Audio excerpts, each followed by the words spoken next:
Hello and welcome into the KE Report. I'm your host, Shad Markwitz, and today we're getting an update from West Red Lake Gold Mines, traded on the TSX.V under the ticker WRLG, and on the OTCQB under the ticker WRLGF.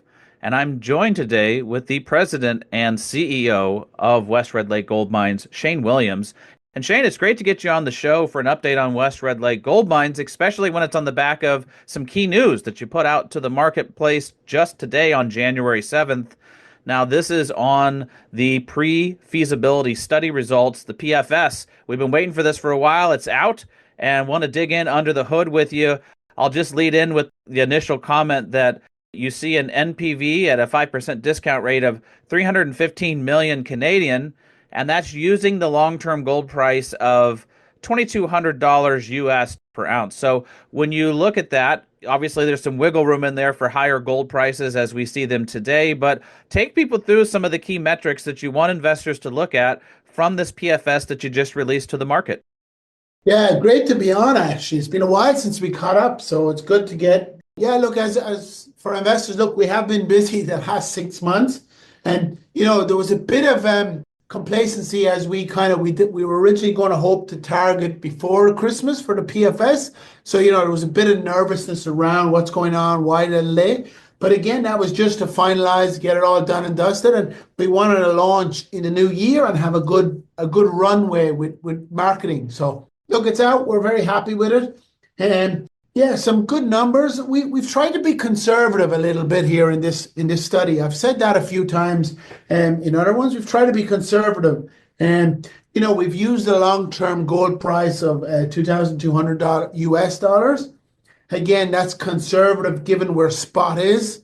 And we've also used, as not sure if you're aware, but the Canadian dollar is actually taking a bit of a hit at the moment. So gold in Canadian terms is well over 3,000 Canadian, and most of our costs are in Canadian dollars. So, that's another tailwind that we have. We also have a rising gold price and a better currency for executing in. So they're two really good things. The other one I'd like to point out really is the IIR. The IIR is north of 250%. So that's really, there's very few projects out there that have an internal rate of return of that high. And that's really due to the amount of capex that's already on the project and also the capex that we've spent to date on the project. So yeah, good numbers at a conservative sort of a study. This is really the first pass of Madsen. We wanted to get Madsen out because we're moving quickly towards production. There's a lot of opportunity, still a lot of upside there, but we didn't want to bring it all out just yet. We wanted to show the project Madsen works. It's a good NPV. It generates good cash flow in a conservative approach. And then we'll build upon that as we go forward. Remember, we've lots of upside. We have another 1,000,000 ounces nearly of resources there. We have our Rowan property. We have other things. So really a lot of upside. This is really just a stage one of the Madsen project. Yeah, I think that's such an important point you just made there at the end, Shane, that people aren't even factoring in Rowan or some of the other satellite deposits that you could bring in to continue to extend the mine life and even augment the production profile. We'll get into that in a little bit here, but I want to go back to what you said about the IRR. Yeah, there are very few projects that show a 255% internal rate of return. A lot of that is because the sunk costs have mostly been done by prior operators, and you inherit a lot of infrastructure that's already in place. So there's not a huge upfront capex that's needed. Talk to us a little bit about what all has to still be done as far as capex. Where is the main spend coming from? And then what will some of the sustaining capital look like? Yeah, just to go back a little bit, part of over the last 12 to 18 months, we've got a little bit of criticism on the amount of equity we've raised. And so, we've raised that equity to advance these projects. And, that's the benefit of getting the equity, doing the capital, putting the capital in to work, using that, and you end up with a much higher NPV because, previous operators spent money, we've spent capital, so there's very little go forward. There's just over 40 million of go forward capital. And that's really just finishing off the projects that are ongoing. We put out a couple of construction updates. We have the finalization of the connection drift, which is now well over 60% complete and targeted to complete in March of this year. We've just, all our camp and our dry has all arrived at site, just being put together and assembled. We've obviously done a tailings dam lift. We bought a crusher. The mill, they've started to pre-commission the mill as we speak. We've got a good team in, and we're starting test mining underground. So, the finalization of all those really is really that final bit of capital. And we're looking at a Q2 into Q2, end of Q2 sort of a restart plan. We have a test mining program, which we're hoping to do in March now. And then from that, based on that, a restart in Q2. So that's kind of the timeline to go forward. So IAR is also low capital and a quick push to cash flow. Well, let's talk a little bit more about the cash flow. What kind of revenues can this generate? What kind of cash flow? Also bring into the equation the cost. The all-in sustaining cost is up a little bit from where people expected it at $1,681. Just break down the cost, but break down the profitability. Yeah, look, the average cash flow, it produces strong cash flows. People need to remember this is the first phase of the mine. So for that, and it still produces around 69 million Canadian dollars of annual free cash flow. And that's at the $2,200 gold that you said. And so this generates a fair amount of cash flow as a base case with just the 7-year mine life that's defined. And it's around 8 grams. To give people an update, we haven't brought in a lot of the 8 zone, which people are familiar with, and that's 14-gram ore body. We've tried to get away from that just so we don't want to blow it out with just showing the 8 zone. You bring in the 8 zone, you're bringing in 14-gram material. There is a bit of it later in the mine life, and you'll see that the cash flow jumps right up to over $100 million a year. There's a table in there that shows the 8 zone come in late, very late in the mine life. Only a small bit of the 8 zone, but the grade gets up to 14 grams. So that generates a lot of upside. But overall, about 69 million of Canadian dollars cash flow. The AISC, yes, it has gone higher. And I would point out that most gold mines, particularly these gold mines in Canada, are running an AIC of around $1,400 to $1,500 an ounce. And one of the issues with Madsen is, and this is a function of the project, it has been mined before, and it has been mined in a number of different areas. So there's quite a bit of, I would call, development costs, which is kind of ongoing sustainable development that needs to be done. And that has driven up the AIC a little bit more than we like. And that's more capital. If you look at the operating is very good. The operating costs are very good. And, the operating is around, if you look at just the operating costs, around $1,000. There's a lot of capital that's in that development. And that's where there is opportunity, really. If we can bring in some of these other ore zones that we're targeting, the Fork, the Upper 8, these areas, that capital will go right down. It's just the nature of the ore body as it is at the moment. There's quite a bit of development, which we call sustainable development, to keep the mine moving. But as we access some of these newer areas, less development, less AISC. So I do see a lot of upside as we move forward. Well, let's dig into that a little bit more, Shane. The last time we had Will on the show, we talked about the Fork deposit area and how it's really only would take about 2 months or so, maybe 3 months, to drift over to that from the existing workings at McVeigh. And then you've got that Upper 8 zone, which is a newer target that's showing a lot of promise. So talk a little bit about how, while this PFS is a snapshot in time, it's really not even factoring in some of that potential upside as you just outlined. Give us a little more color on that. Yeah, so this is where it gets really exciting, Shad, for listeners and investors, because, we have a lot of upside. And later this year, we do plan to put out an updated PEA sort of integrated study on the bigger project. Some of the companies have done this. I don't know if you remember, K92 did an integrated plan. And this is what this project really needs to show the full value of it. You're doing a pre-feasibility. You're limited to measured and resources. We have a lot of inferred. We have a lot of indicated. So really, that really is a game changer. Look, the Fork deposit is quite close to, it's only 200 meters away from existing infrastructure. It's key for the development I talked about. It's up high in the ore body, so you don't need a lot of development. It's close to surface. You don't need a lot of development over there. It's 2-3 months to get there in development, as Will highlighted. It's already drilled out. It just needs a small bit of drilling, which we're planning to do this year.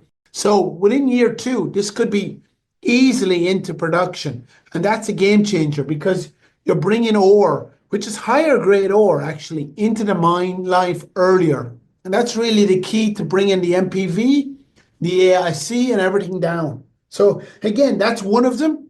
Upper 8 is one we've had good success in.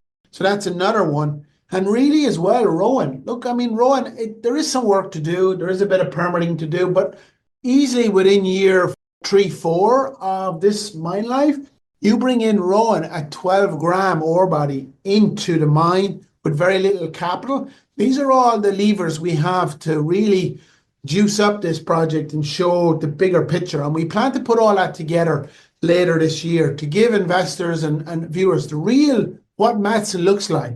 You know, this is the first phase, what the real Madsen looks like. And that's where it gets exciting. You know, you have the 8 zone. This is 14-gram material. You have Rowan bringing in 12-gram material. You have the upper 8. You have Fork, all feeding into our mill, expand our mill. You get very, very high levels of cash flow. The back end of this mine, there's a table in there. It generates around $100 million a year in cash flow. That's the sort of level you'll get to very quickly when you start to bring in these higher grade, easier access ores. Well, and let's even talk about a point we've made before, but it's worth reiterating.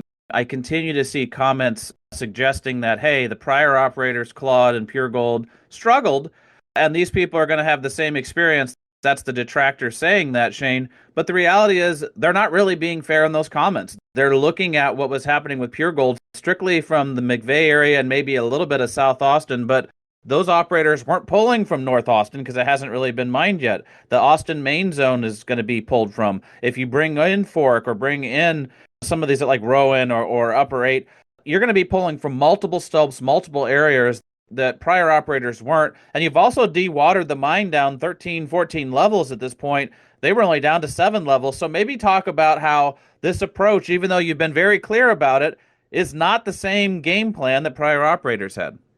The key to these underground mines, these high-grade underground mines, it's important a little bit to get your viewers and listeners to understand a little bit. The key to these underground mines is flexibility. You know, you need flexibility. You need multiple areas. You need multiple headings. You need lots of flexibility. And the previous operators, you know, they went to the McVeigh zone, right? They went to the McVeigh zone. They didn't have the development done. They didn't have the drilling done ahead of themselves. You need to have 2 years of drilling, a year of drilling at least ahead of yourself. You need to have well advanced on development. That gives you the ability to pivot to new areas because you have to develop to them, you have to get them ready. So the previous operators went into McVeigh. You know, whatever happened, and they had some issues with McVeigh, they had to live and die by McVeigh. They tried to pivot then into the Austin, you know, as they got closer to Austin. And as we saw, and I think we've talked about before, once they started to get into that Austin, which is the higher grade, you know, the more continuous, they started to turn things around at the very end. And so this is one of our focus has been, let's get that flexibility. Let's get that development underground. Let's get that lots of drilling so we have multiple stopes. And we're taking more of an area approach. You mine these underground mines in it.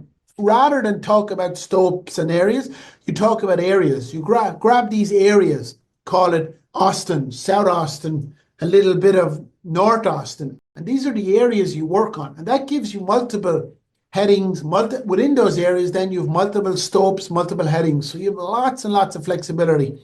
And that's even before we talk about getting down to the 8 zone, getting Fork, getting Rowan in. That's kind of like a hub and spoke model in a smaller scale, which some mines have been very successful. And that's how we see this developing. We have an initial plan, but this plan will change as we develop and as we bring in new areas, because obviously the higher grade has a big benefit, and areas that we can access quickly has big areas rather than going down deep. And look, we do believe there's another, like I said, there's another 1 million ounces of resources that need to be drilled out.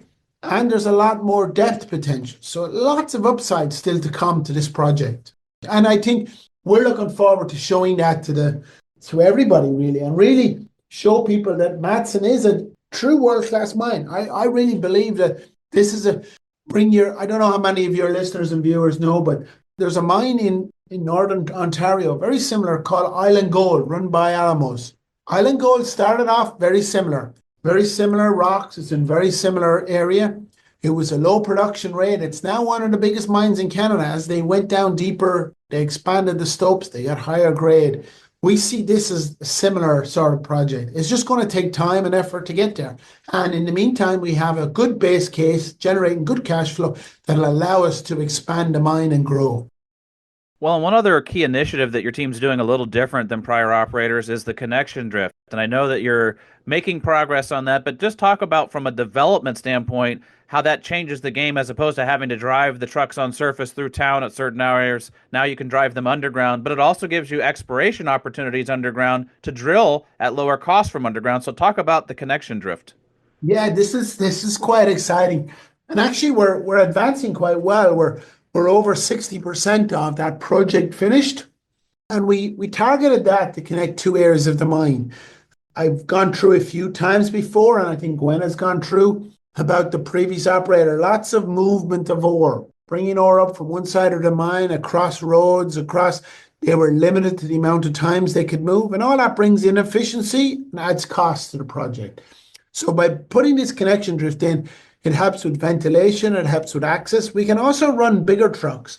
One of the other portals is smaller than the other one. So it allows us to run, one portal can only do 30-ton trucks. This allows us to use 42-ton trucks. So, that's nearly a 20% difference straight away on moving ore, the quantity of ore we can move. We can move it 24/7. So really game changer from a cost perspective.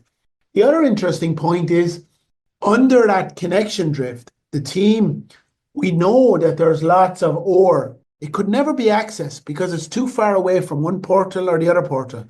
But by opening up this portal, and we are building as we go along drill stations along that. We're not just doing a portal, the team have identified at least 4 to 5 different areas underneath that portal that have drill holes, historic drilling, historic areas, but could never get at. So that's quite exciting. And the previous operators that we actually know prior to Pure Gold in the old days, they knew there was ore there. They could just not get the access. And so that will open up huge opportunities right beside the connection drift. Again, back to our plan of bringing in cheaper ore, less development, less structure, all that will change the costs. Well, let's also talk about the credit facility that you announced on January 2nd. I think this was pretty big news for the company, Shane, on multiple fronts. You talked about the US $35 million credit facility with Nabari, and this also includes the drawdown that you're going to do of 15 million of that. But it was also a case study in due diligence for Nabari to go through all of the nuts and bolts of the plan. And in a way, it's a pretty strong endorsement that they're lending you money. So talk about the importance of this credit facility. Does this give you enough cash to get into production? Just walk us through this transaction, please. Yeah. No, look, and just a little bit of background context for some of you. Nabari were also involved in 2 projects, one called Ascot Resources, who maybe some of your listeners might know about. They've had some trouble on startup, etc. And another one was Lion One in Fiji. And they're 2 projects that have some issues with startup. They're beginning to get there now. So look, Nabari came in with a very strong technical team. They'd been burnt a little bit on those 2 projects. So they really went to town on us on what's our plan, how we're going, where we see the risks, what's the opportunity. We spent 2 months really down in the detail. They sent engineers to site. They went through with our team. They went through our plans, our drilling. They actually took our resource model. They took our resource data, all the drilling data and everything, and rebuilt the models independently. They rebuilt it independently with their own conservative assumptions, and they got very close to where we are. So, we've had that resource pulled apart. So, for people who are concerned about the resource is there. We've had probably 6 different groups go through the resource. Then on the mining, they went in, they understood our plan, the type of mining we're doing, how we're addressing that. So they've really done a great, and I actually think I was quite happy because, as you do this, they identify risks that they have, that we have, that we can work together on. And once we started to work together and show them our plans on those risks, they were quite comfortable. They were very comfortable with the team, our approach, the way we're approaching it, and they came on board. And it is a big, I don't think people understand that. They're a big group. They're big fund. They lend a lot of money. They do their own DD. They bring in their own teams, and they have technical teams. So for them to give us the tick and say, "Yep, we're prepared to lend. We think this is the project to go forward on. We're very supportive of the team." That's a big tick, I think, for our project. I don't think people really get it. They get the financing, they get that it's done, but really to understand the project and understand the level of detail, that's very important. Well, and Shane, just as we wrap up, there's a lot going on. We've already talked a lot about in this call some of the work the team has been doing underground and at surface. There's exploration work, there's development work, there's opening up these different areas, there's the connection drift. But what other information, what other catalysts do you want investors watching for over the next couple of months? Because there's a lot of work getting ready for ramp up into production later this year. What else do you want investors focused on? Yeah, look, for me, I think, and investors, the next thing that we're working on at the moment is we've announced it before our test mining. So we're in the middle of a test mining phase. The team are working. We're actually mining stopes, mining underground. We're mining stopes. We're getting into putting ore on stockpile. We're building a stockpile on surface. But part of it will also be that some of these stopes that we've identified and in previous press releases, we've kind of laid that out. And so getting the reconciliation, being able to tell the market that, yep, we mine these areas. The resource model says, I don't know, it's 4 gram material. We've got 5 gram material. We've got 4.5 gram material. Getting that confirmation will really be a key catalyst. And we plan to start the mill in March for a batch processing. Put both of those together.